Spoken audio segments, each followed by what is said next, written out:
Halo, Assalamualaikum warahmatullahi wabarakatuh. Sampurasun. Perkenalkan, nama saya Revi Mariska Putri. Jadi di sini saya ingin menjelaskan materi mengenai efek substitusi dan efek pendapatan. Selamat menyaksikan. Sebelum kita masuk ke pembahasan efek substitusi dan efek pendapatan ini, ada beberapa hal yang harus kita ketahui terlebih dahulu. Yang pertama adalah perubahan kurva permintaan. Perubahan kurva permintaan ini dibagi menjadi dua, yaitu pergerakan kurva permintaan dan pergeseran kurva permintaan. Pergerakan kurva permintaan disebabkan oleh perubahan harga barang itu sendiri. Misalkan, apabila harga barang mengalami peningkatan, maka kuantitas barang yang dikonsumsi oleh konsumen akan mengalami penurunan. Jadi, hubungan antara harga barang dan kuantitas barang yang dikonsumsi ini hubungannya adalah negatif. Yang selanjutnya ada pergeseran kurva permintaan. Pergeseran ini disebabkan oleh faktor-faktor selain harga atau bisa disebut dengan ceteris paribus. Faktor-faktor ini antara lain yaitu perubahan harga barang lain, baik itu barang substitusi ataupun barang komplementer, perubahan pendapatan, dan perubahan preferensi. Di sini misalkan pendapatan konsumen mengalami peningkatan. Apabila terjadi kenaikan pendapatan pada konsumen, kuantitas barang yang dikonsumsi konsumen tersebut mengalami peningkatan karena konsumen tersebut memiliki daya beli yang lebih tinggi. Apabila pendapatan konsumen itu mengalami penurunan, maka daya beli konsumen tersebut akan turun, maka kuantitas barang yang akan dibeli konsumen tersebut akan mengalami penurunan. Jadi dapat disimpulkan bahwa hubungan antara pendapatan dan kuantitas barang yang dikonsumsi oleh konsumen ini hubungannya adalah positif. Selanjutnya yaitu ada budget constraint atau budget line. Budget line yaitu garis anggaran, yaitu garis yang menunjukkan jumlah barang yang mampu dibeli oleh konsumen dengan sejumlah pendapatan tertentu pada tingkat harga tertentu.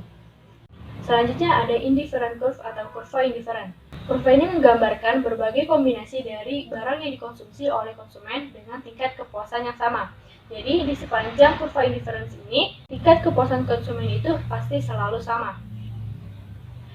Yang selanjutnya ada optimal choice atau bisa disebut juga titik keseimbangan konsumen. Optimal choice ini dapat terjadi apabila budget line dan indifferent curve itu bersinggungan. Jadi titik antara persinggungan budget line dan kurva indifferent ini menunjukkan tingkat kepuasan maksimum konsumen dalam mengkonsumsi barang. Yang selanjutnya ada jenis-jenis barang. Di sini ada 3 jenis barang, yaitu barang normal, barang inferior, dan barang given. Ketiga barang ini memiliki ciri-ciri yang berbeda. Misalkan untuk barang normal, ciri-ciri yang pertama adalah apabila terjadi kenaikan harga, maka kuantitas barang yang akan dikonsumsi masyarakat itu akan turun. Begitupun juga sebaliknya. Tapi apabila terjadi peningkatan pendapatan konsumen, maka kuantitas barang yang akan dikonsumsi konsumen tersebut akan mengalami peningkatan pula. Jadi hubungan antara pendapatan dan kuantitas barang itu hubungannya positif. Yang selanjutnya ada barang inferior. Barang inferior ini sedikit berbeda dengan barang normal karena apabila terjadi peningkatan pendapatan konsumen, maka kuantitas barang yang akan dikonsumsi konsumen tersebut akan mengalami penurunan. Jadi hubungan antara pendapatan dan barang yang dikonsumsi konsumen tersebut hubungannya adalah negatif. Yang selanjutnya adalah barang given. Barang given ini dia hampir mirip dengan barang inferior.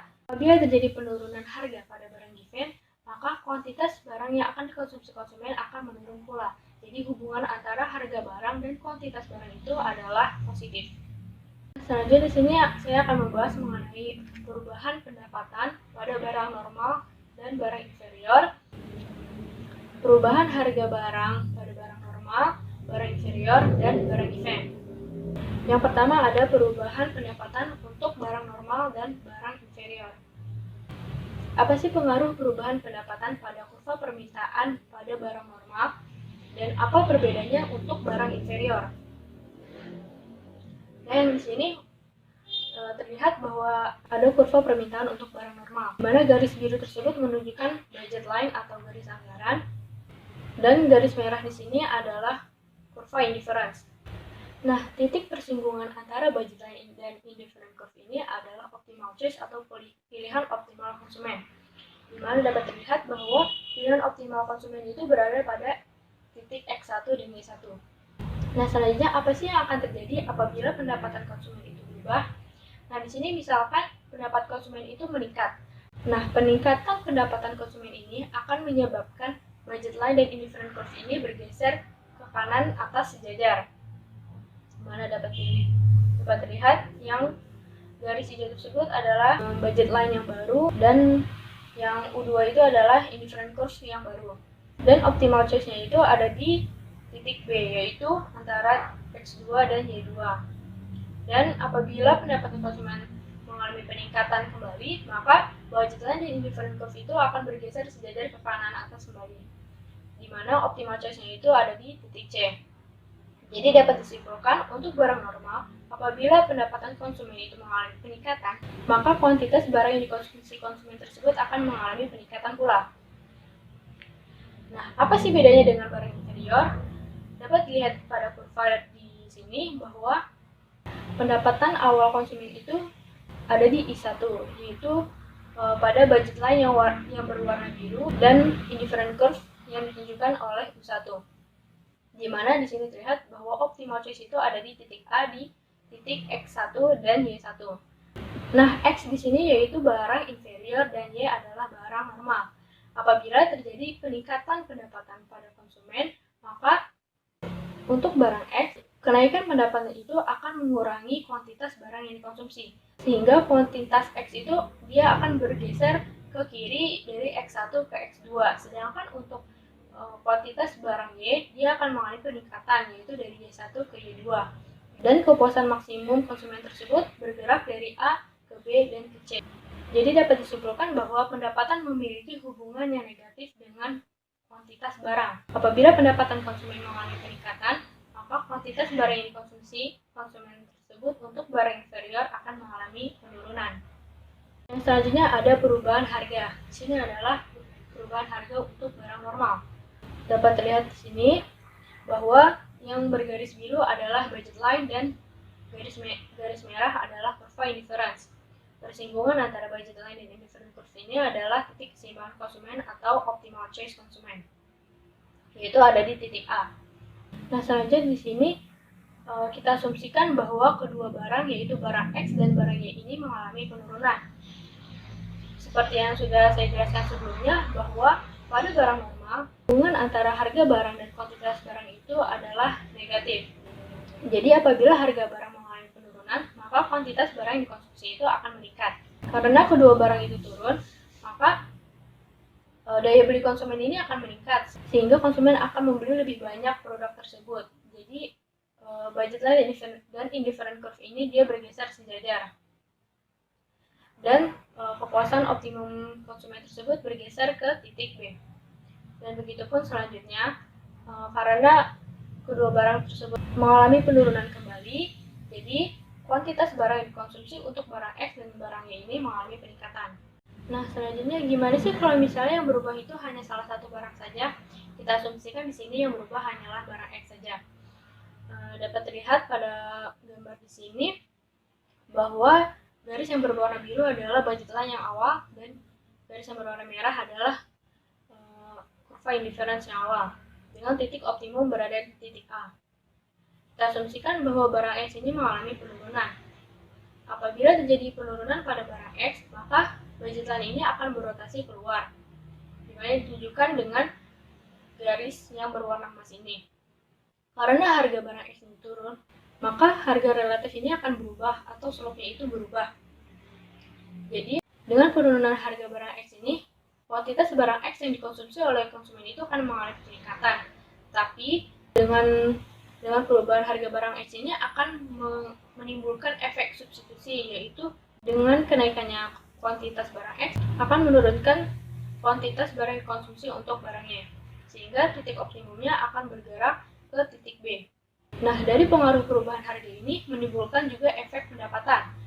Nah, karena tadi barang X ini mengalami penurunan harga ini akan mengakibatkan pendapatan real menjadi naik.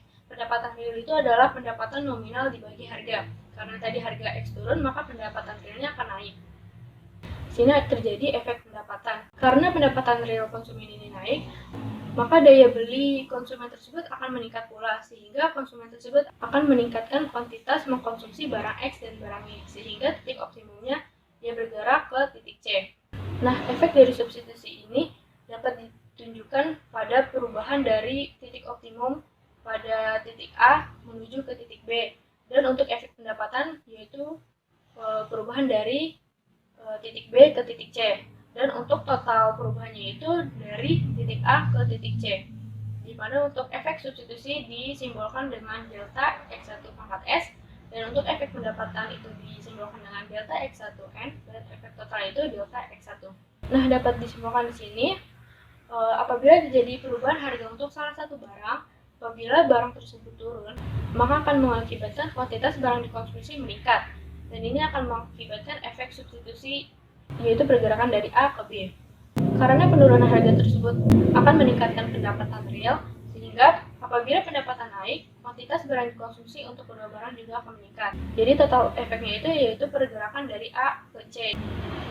Dan dapat disimpulkan bahwa penurunan harga akan menaikkan kuantitas barang yang dikonsumsi oleh konsumen. Yang selanjutnya yaitu perubahan harga untuk barang inferior. Seperti dijelaskan sebelumnya, untuk barang inferior ini, apabila pendapatan konsumen mengalami peningkatan, maka kuantitas barang yang akan dikonsumsi konsumen tersebut akan mengalami penurunan. Dapat terlihat pada kurva bahwa garis yang berwarna biru adalah budget line yang pertama, dan garis yang berwarna merah adalah indifferent cost pertama dengan titik optimal berada di titik A. Di sini kita asumsikan bahwa barang X adalah barang inferior dan Y adalah barang normal. Nah, di sini kita asumsikan bahwa harga barang inferior itu mengalami penurunan. Nah, penurunan harga barang X ini menimbulkan efek substitusi. Efek substitusi ini berlaku untuk semua jenis barang. Apabila terjadi penurunan harga barang, maka kuantitas barang tersebut akan meningkat. Jadi, karena terjadi penurunan harga pada barang X, maka kuantitas barang X yang dikonsumsi konsumen itu akan meningkat, sehingga budgetannya ini akan berotasi ke luar. Nah, terlihat pada garis yang berwarna emas. Nah, karena harga barang X ini turun, maka harga relatif atau slope-nya ini juga akan berubah. Karena penurunan harga tadi meningkatkan kuantitas konsumsi untuk barang X, dan karena ada efek substitusi sehingga menurunkan kuantitas untuk barang Y. Jadi titik optimumnya ini dia bergerak ke titik B. Jadi efek substitusinya itu pergerakan dari titik A ke titik B. Nah, karena harga barang X ini dia turun, yaitu barang inferior ini, seperti yang sudah saya jelaskan sebelumnya, bahwa apabila di barang inferior ini terjadi kenaikan pendapatan, maka kuantitas barang yang dikonsumsi oleh konsumen tersebut akan menurun. Nah, penurunan pada harga barang X ini akan mengakibatkan pendapatan real konsumen ini meningkat. Karena pendapatan real konsumen meningkat, maka terjadilah efek pendapatan, yaitu dengan meningkatnya pendapatan pada konsumen tersebut, maka kuantitas barang yang dikonsumsi konsumen tersebut untuk barang inferior itu akan turun, tetapi akan meningkatkan kuantitas untuk barang Y, yaitu yang barang normal. Sehingga dapat dilihat bahwa indifferent curve-nya ini dia bergerak sejajar ke atas dengan titik optimum pada titik C. Dan dapat terlihat bahwa efek substitusi yaitu pergerakan dari titik A ke titik B dengan kuantitas barang X yang dikonsumsi itu bergerak dari X bintang ke XB. Dan untuk efek pendapatannya itu pergerakan dari titik B ke titik C, yaitu dari XB ke X bintang-bintang. Dan untuk efek totalnya itu dari A ke C. Nah, kesimpulannya yaitu apabila terjadi penurunan pada barang inferior, maka efek substitusinya adalah kuantitas barang yang dikonsumsi itu akan mengalami peningkatan. Tetapi untuk efek pendapatannya, karena harga barang X ini turun, maka akan meningkatkan pendapatan real konsumen tersebut, sehingga karena pendapatan real ini meningkat, kuantitas barang yang dikonsumsi ini untuk barang inferior akan mengalami penurunan, tetapi akan meningkatkan kuantitas untuk barang normal, yaitu barang Y. Jadi total efeknya itu dari A ke C. Nah, jadi untuk total efeknya, karena efek substitusi ini lebih besar dari efek pendapatan, maka penurunan harga pada barang X ini akan meningkatkan kuantitas barang yang dikonsumsi. Nah, yang selanjutnya adalah perubahan harga untuk barang given. Apa sih perbedaan perubahan harga barang given dengan barang normal dan barang inferior ini? Nah, jadi barang given ini adalah barang yang dilirik ketika pendapatan masyarakat itu mengalami penurunan. Contohnya di sini adalah saya ambil baju bekas. Asumsi untuk barang given ini adalah apabila terjadi penurunan pada harga barang tersebut, maka kuantitas barang yang dikonsumsi konsumen akan mengalami penurunan. Jadi di sini terlihat budget line awal itu berada pada garis biru dan indifferent curve yang pertama ada di garis merah dengan titik optimalnya itu pada titik A. Diasumsikan di sini bahwa X itu adalah barang given dan Y itu adalah barang normal. Nah, jadi kita misalkan bahwa barang X ini atau yang baju bekas tadi itu mengalami penurunan. Nah, perubahan harga barang ini dapat dibagi ke dalam dua jenis analisis, yaitu efek substitusi dan efek pendapatan. Karena efek substitusi ini berlaku untuk semua jenis barang, maka perubahan harga barang X atau penurunan barang X ini akan menimbulkan peningkatan kuantitas barang yang dikonsumsi. Karena harga X ini turun, maka akan menimbulkan budget line yang baru, yaitu pada garis yang berwarna emas ini. Karena barang X turun, maka harga relatifnya itu juga akan berubah, sehingga titik optimumnya juga ini akan berubah ke titik B, di mana kuantitas barang yang dikonsumsi untuk barang X ini mengalami peningkatan dari X bintang ke XB. Karena barang X ini mengalami penurunan, maka terjadilah efek pendapatan. Karena dengan turunnya harga barang itu, maka pendapatan real konsumen tersebut akan meningkat. Nah, peningkatan pendapatan ini akan mengakibatkan konsumen tersebut akan mengurangi mengkonsumsi barang given, tapi menambah konsumsi untuk barang normal. Sehingga indifferent curve-nya ini akan bergerak ke kiri atas dengan titik optimum pada titik C. Jadi di sini untuk barang given, efek pendapatannya itu lebih besar dari efek substitusi, sehingga akan mengakibatkan perubahannya itu ke kiri atas. Dapat terlihat bahwa efek substitusinya itu yaitu pergerakan dari titik A ke titik B, dan untuk efek pendapatannya itu yaitu pergerakan dari titik B dan ke titik C. Dan untuk efek total itu yaitu perubahan dari titik A ke titik C. Nah, jadi dapat disimpulkan bahwa penurunan pada harga barang X, yaitu barang given, akan mengakibatkan dua efek, yaitu efek substitusi dan efek pendapatan. Untuk efek substitusi, karena harga barang tersebut turun, maka kuantitas barang yang dikonsumsi itu akan meningkat. Dan untuk efek pendapatan, karena harga barang mengalami penurunan, maka pendapatan real konsumen tersebut akan meningkat. Dengan peningkatannya pendapatan real tersebut, maka kuantitas barang yang dikonsumsi itu akan mengalami penurunan.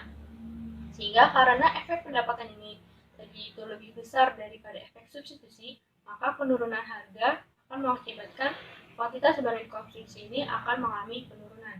Nah, selanjutnya ada composite demand curve dan uncomposite demand curve. Apa sih perbedaannya? Nah, kalau misalnya composite demand curve ini pencetusnya adalah Hicksian. Kurva ini menunjukkan hubungan antara harga suatu barang dengan kuantitas barang yang dikonsumsi dengan asumsi bahwa harga barang lain dan utilitasnya adalah tetap. Sedangkan untuk uncomposite demand curve ini pencetusnya adalah Marshallian.